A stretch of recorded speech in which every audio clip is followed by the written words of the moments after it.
depois do Paraguai, o que aconteceu com você? Pode sim, pode sim. Manda aí. E depois desse tempo, passou mais ou menos uns 3 anos, e eu continuando servindo na igreja local, continuando trabalhando com missão e tudo mais, e surgiu um outro projeto, e nesse projeto, eu senti no meu coração, falei, Deus, tem que ser o tempo. Eu já estava ansioso já. Já tinha uns 20 anos já ansioso para sair de casa e ir para um treinamento, entendendo a necessidade de um treinamento para campos não alcançados, né? E nessa época, quando eu falei com meu pai, ele falou, é o tempo. Ele falou, é o tempo, meu filho, Deus confirmou no meu coração e eu vou...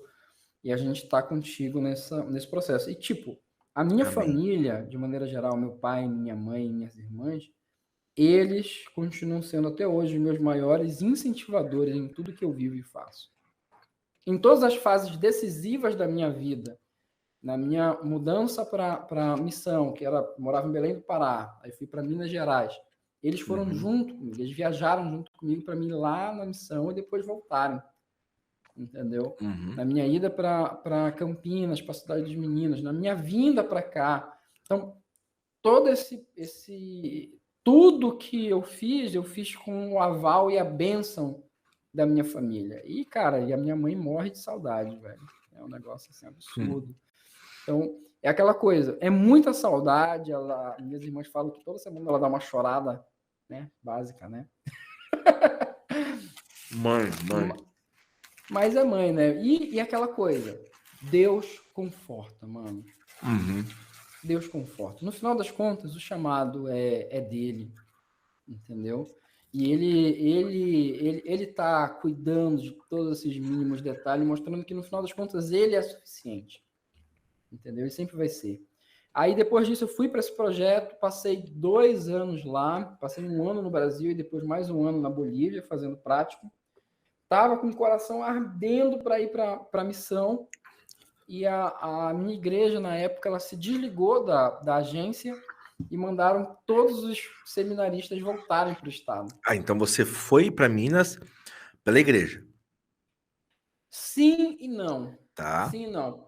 Sim, porque eu fui como um serviçal, um missionário filiado da igreja, mas o meu sustento não vinha deles. Tá.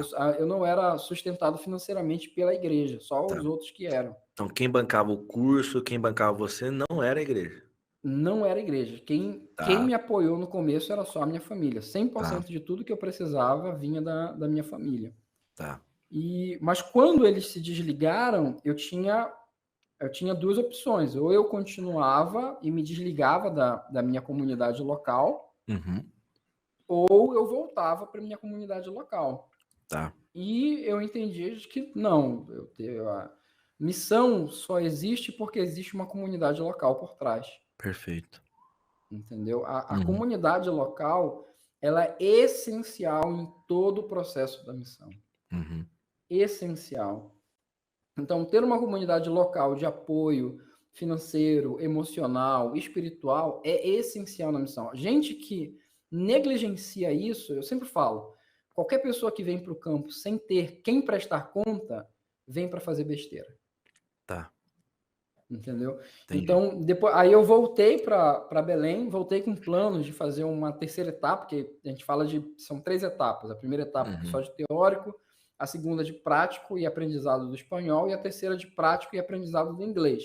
São as 2 línguas que a gente tem que ter um mínimo de noção de saber falar. E eu voltei para Belém com esse desejo de ir para a África do Sul e fazer essa terceira etapa lá, na África do Sul. E Deus não me deu paz.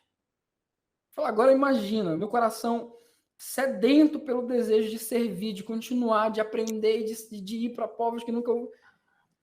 E quando aparece a oportunidade, Deus não dá paz de direcionamento. Isso tem uma coisa que eu aprendi, é que a gente não faz as coisas para Deus sem a paz de que Ele está direcionando a gente para fazer. Não importa. Mas é um serviço, é algo com criança, é algo com isso. Não importa. Se Deus não está te dando paz, não faça. Mas vai ser uma conferência, mas vai ser um congresso. Se Deus não está te dando Não paz, faz. dizendo, olha, vá, filho, é para você fazer. Não faça. Entendeu? Aí eu não Exatamente. senti paz e fiquei, Deus, e aí? Mas eu quero, o Senhor não está dizendo que é para mim. Quando Deus não diz nem vai, nem volta, você fica onde você tem que ficar. Sim. E foi justamente o tempo que eu conheci. Eu já conheci a Karen de muito tempo. Eu conheci a Karen com 16 anos, a minha esposa. Tá. E foi o tempo que a gente namorou, noivou e casou. Em uma média de Legal. 2 anos e meio. A gente namorou, noivou e casou. E logo após a gente casar, um mês depois que a gente casou, a gente mudou para Campinas. Caramba, vocês vieram muito cedo para A Campinas, um gente mês veio só. muito cedo. A gente casou e veio para Campinas. E vocês vieram em que ano? Cara, Você agora tu me lembra? quebrou no meio. Eu acho que foi do 26, 2016. Foram 4 anos que a gente ficou lá. Entendi. Está 2 anos aqui?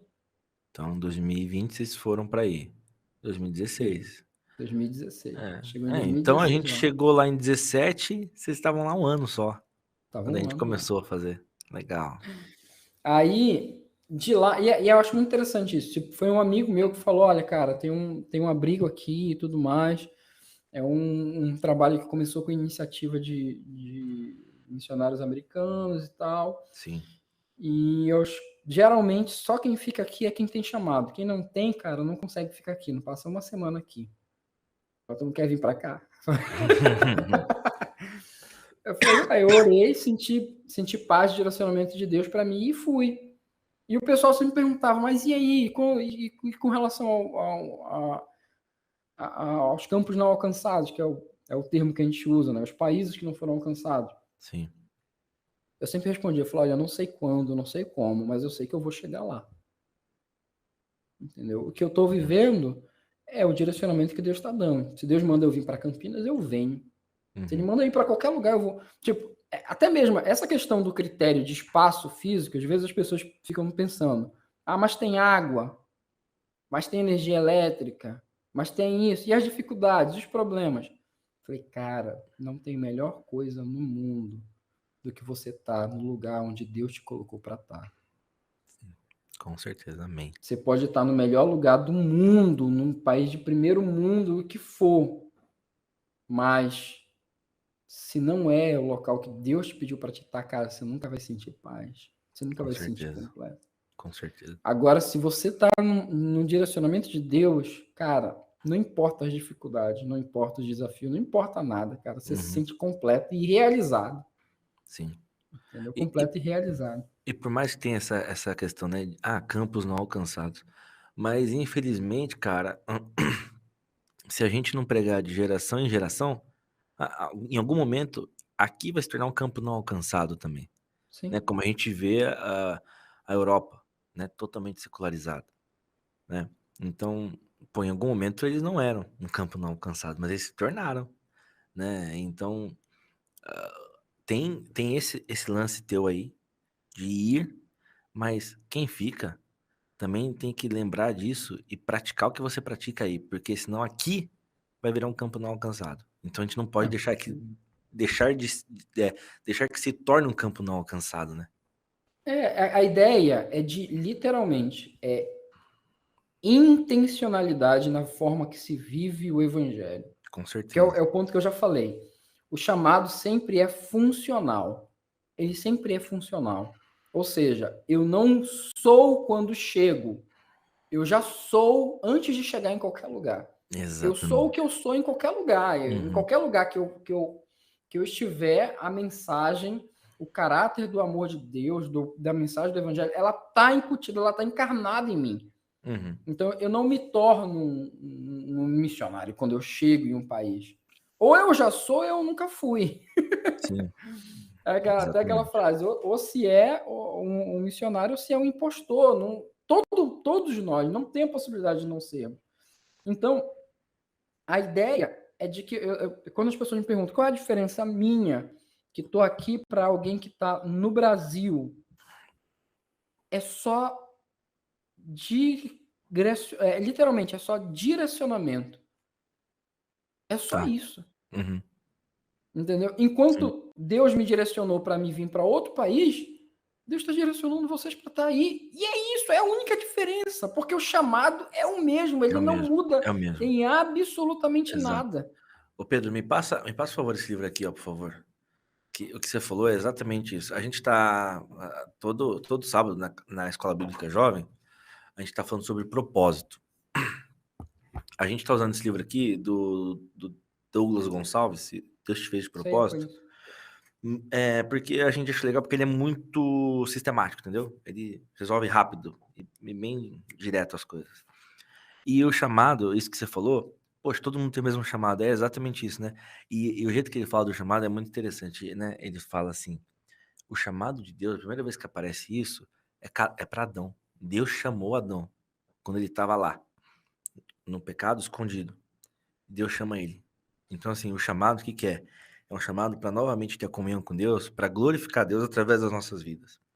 E se todo mundo que é cristão entender isso que você falou agora, a gente vai entender que o nosso chamado é para glorificar Deus. Então não interessa onde você tá e qual é o teu destino final. O que interessa é que se você está glorificando a Deus, né? Sim, você está vivendo para a glória de Deus.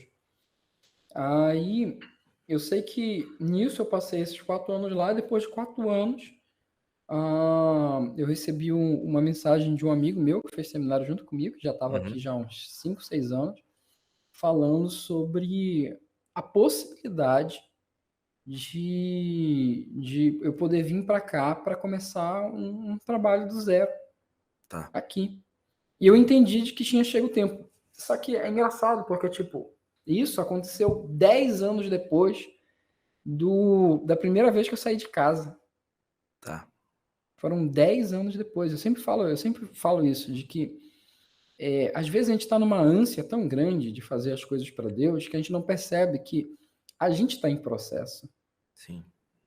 Deus está em processo em nós. Deus está nos moldando Trabalhando. e nos, Sim. e nos preparando, entendeu? Às Uhum. vezes a gente pensa que é papum. Eu recebi um chamado de Deus. E vou. Amanhã eu estou comprando uma passagem de avião e estou indo. Uhum. Uhum. E não é assim necessariamente que funciona, Não, nem um entendeu? pouco. A gente quer que seja assim, mas não é assim. Por quê? Porque existe um processo de lapidar de Deus na nossa vida. Uhum. Entendeu? Existe um processo de lapidar. E a gente continua. Isso não termina. Não estou dizendo que eu cheguei completo aqui. E nada. Eu Perfeito. passei 10 anos para Deus preparar o básico do meu coração para me vir para cá. E aqui, a obra, ela continua acontecendo. E o meu coração continua em processo.